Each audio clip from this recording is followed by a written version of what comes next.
हाँ तो बच्चों, हमारी आज की कहानी का उन्वान है हमेशा बांटिए। बच्चों, एक गांव में एक बच्चा अकबर रहता था जो बहुत खुदगर्ज था।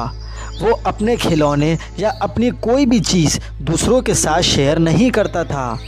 इसके मम्मी पापा बहुत फ़िक्रमंद थे कि इसे किस तरह से बांटना सिखाएं ताकि इसे दूसरों की मदद करना आए।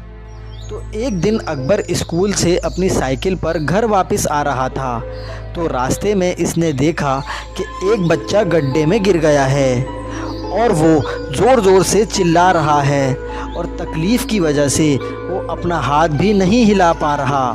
अकबर ने इससे पहले किसी की मदद नहीं की थी, लेकिन इस दिन इसे इस लड़के पर बहुत अफसोस आया। तो अकबर फ़ौरन उसकी तरफ भागा और लड़के को खड़े होने में मदद की। इसने इस लड़के से कहा, अपने आप को तो देखो, तुमने अपना हाथ फ्रैक्चर कर लिया है। मेरे पीछे बैठो, मैं तुम्हें हॉस्पिटल तक छोड़ देता हूँ।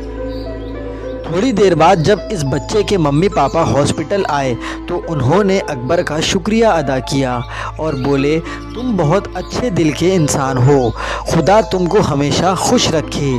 जब हॉस्पिटल से अकबर अपने घर गया और इसने ये सारा किस्सा अपने मम्मी पापा को सुनाया तो इसके मम्मी पापा ने इससे कहा कि बेटा, देखा आपने कि आपको कितनी दुआएं मिली हैं। ये नेक काम करके इस दिन अकबर को दूसरों के साथ हमदर्दी करने की अहमियत मालूम हुई और इसने फ़ैसला किया कि अब वो लोगों की मदद भी करेगा और अपनी चीज़ें लोगों के साथ भी शेयर करेगा।